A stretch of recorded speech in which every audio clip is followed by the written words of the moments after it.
Your boots are wet. That's the first thing you notice. Not the box, not the smell of fresh dirt, just the fact that your waterproof boots, the ones you spent $89 on at Academy Sports 3 weeks ago, are completely soaked through, and your left sock is making that disgusting squelching sound with every step. It's a Saturday morning in November. You're in the woods outside Knoxville, Tennessee. Population, nobody right now. You come out here maybe twice a month with your metal detector because it gets you out of the apartment, it costs nothing, and every once in a while you pull up a corroded quarter from 1987 and feel, briefly, like you've accomplished something. You're a line cook. Tuesday through Sunday, double shifts, smelling like fryer grease by 10 a.m. You're 31 years old. You have $1,400 in your checking account, $6,200 in credit card debt, and a landlord who just texted you about next month's rent 6 days early. You have a sister in Louisville who calls you every Sunday. You have a beat-up 2014 Civic with a cracked rear bumper. You have nothing that would make anyone look twice at you. That's important. Remember that. You come out here because the woods are quiet and your apartment isn't. The metal detector hits something at 7:43 a.m. Not a quarter, not a bottle cap, not the ring pull off an old beer can. The signal is loud, deeper than usual. Your detector has a small LCD screen that shows signal strength and depth, and right now, it's reading maximum on both. You've never seen it peg like that before. Not once. You start digging. The ground is soft from 2 days of rain, which is why your boots are soaked. You use the small folding shovel you carry in your pack, the one you bought on Amazon for $14 after watching too many metal detecting YouTube videos.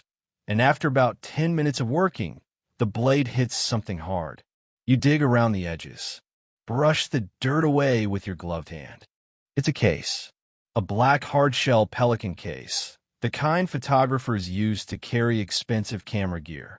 Waterproof seal around the edge.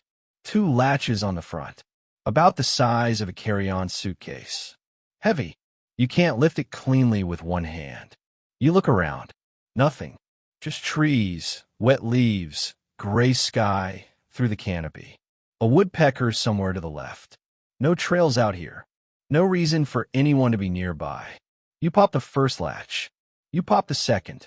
You open the lid. Your brain does something strange in that moment. It sees what's in front of it and simply refuses to process it for a few seconds. Like a computer trying to open a file it doesn't have a right program for. Money. Banded stacks of $100 bills, packed so tight and so neat they look like something from a movie prop department. Row after row after row, filling every inch of the case's foam interior. Some stacks have rubber bands. Some have paper bands. All of them are hundreds. You close the lid. You open it again. Still there. Your hands are shaking. Not a little. The folding shovel clatters against the case, and the sound makes you flinch like a gunshot. You look around again. Nothing. Just the woodpecker. You close the lid. You latch both latches. You sit back on your heels in the wet leaves, and you breathe. Your phone is in your jacket pocket.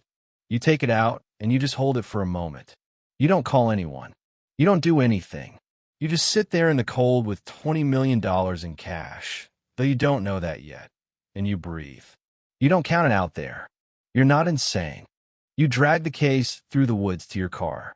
It takes 4 trips because the case is too heavy to carry far and too awkward to roll through leaves and roots. You're sweating by the time you get it to the tree line where you parked on the gravel shoulder of a fire road. You put it in your trunk. You cover it with the emergency blanket you keep back there. You get in the driver's seat. You sit there for 12 minutes without starting the car. Then you drive home. You live in a second-floor apartment on the east side of Knoxville. It's not a bad neighborhood, not a great one. You carry the case up the stairs 1 stair at a time, stopping to rest on the landing. You bring it inside. You lock the door. You pull the curtains. Then you count it. It takes 2 hours.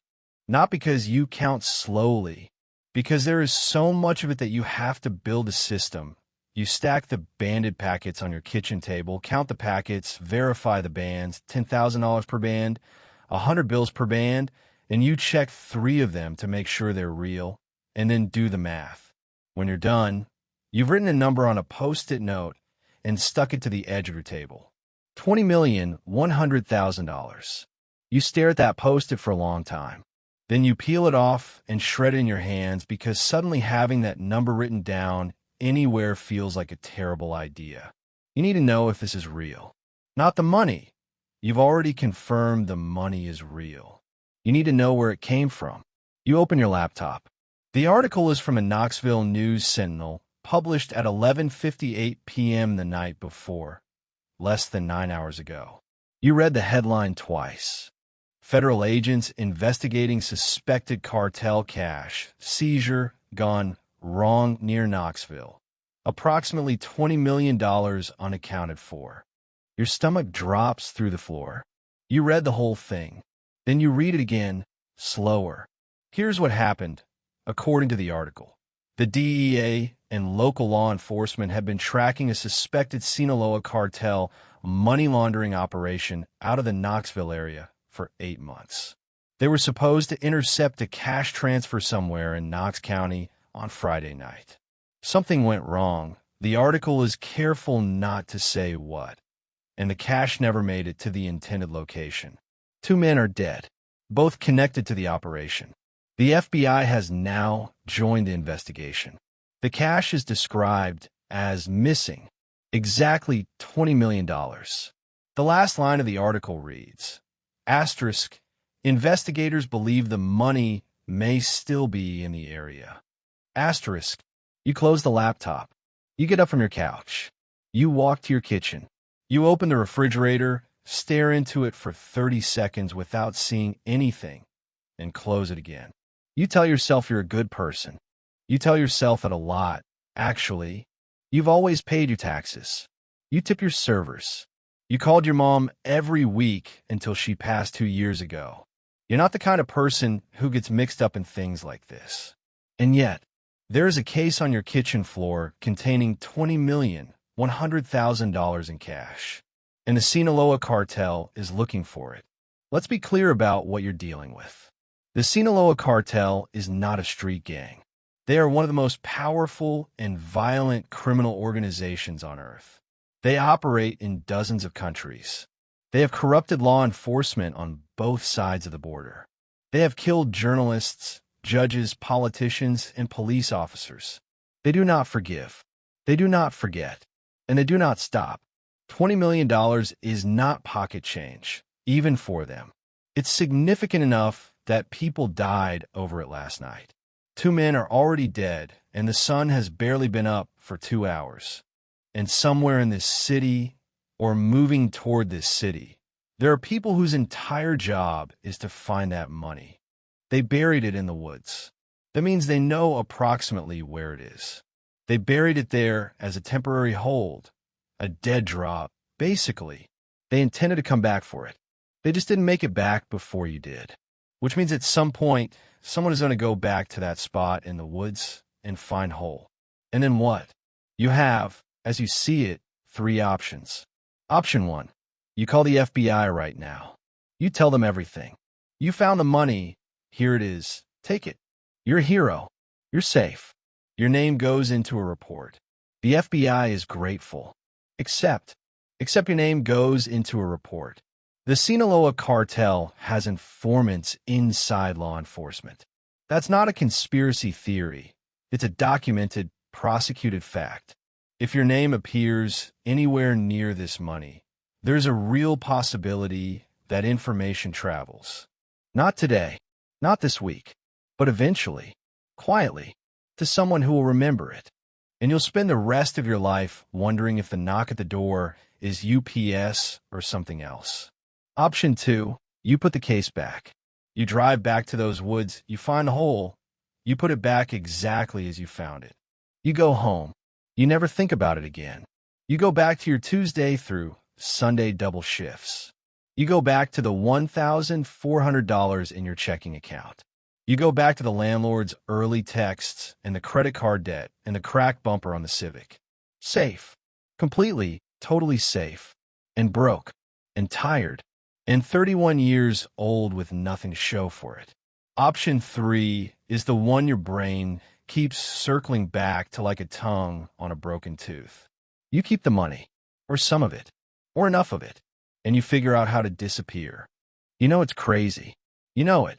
But $20 million is enough to become a different person. A different name in a different state. Or a different country. Costa Rica, Portugal, Vietnam, places where American dollars go very, very far. You could be gone inside a week. New identity, new life, your sister would be taken care of forever, and no one, not the cartel, not the feds, would have any reason to look a line cook for Knoxville. You tell yourself that. Then your phone buzzes.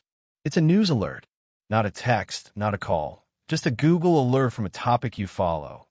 Local crime and safety, Knoxville area. New article published 4 minutes ago. FBI requests public tip line for Knoxville area cash disappearance. $50,000 reward offered. For information leading to recovery of the money. You read the tip line number 3 times. You don't dial it, but you read it 3 times. Here's what the new article adds that the first one didn't. Law enforcement believes the cash was moved between 10 p.m. and 6 a.m. They have a general area of Knox County they're focusing on. They are conducting ground searches beginning this morning. Ground searches beginning this morning. You look at the time on your phone. Those searches are already happening right now, which means at some point today, maybe in an hour, maybe in 3, someone's going to walk through those woods and find the hole where you dug that case up. And they're going to know the money was moved this morning. And they're going to look for tire tracks on that fire road. You go to the window and look out at the street. Saturday morning. A neighbor walking a dog. A car idling across the street. Someone running into the corner store. Everything normal. Everything quiet. You go back to the case on your floor and you stare at it. Your phone buzzes again. This time it's a text. Unknown number. No area code you recognize. It says, you found something that doesn't belong to you. That's all. You read it 4 times. Your vision goes slightly blurry around the edges. Your heartbeat is in your ears. You don't respond. You lock your phone. You set it face down on the counter. It buzzes again. You don't pick it up for 2 full minutes. When you do, the second message reads, Asterisk, we know the fire road. We need it back by 6 p.m. That's all. No police.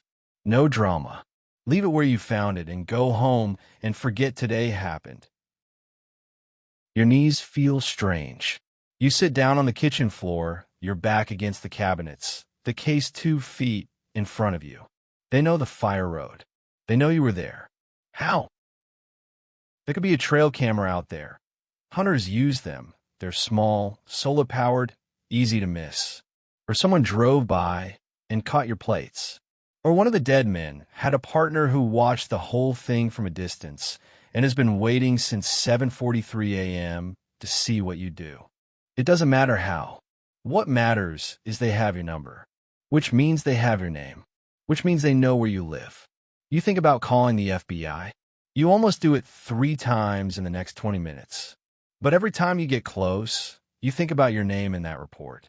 You think about the documented cases, and there are many of cartel informants inside federal agencies. You think about how your name would be attached to this forever. You think about what forever means when the people looking for you have infinite patience and no moral constraints. You think about your sister in Louisville. You think about what it would mean for her if your name got out. You put the phone down. You think about option 2. Just put it back. Right now. Load the case in the Civic and drive back out there and put it in the hole and go home. They said 6 p.m. It's barely past 10. You have time. But here's the thing about option 2 that keeps snagging. They already know you found it.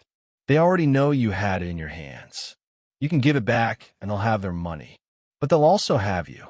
And the question is whether a cartel, an organization that killed 2 people last night over this cash, is really going to let a line cook from Knoxville walk away just because he put the box back? Or will they want to close the loop? You spend an hour thinking. Real thinking.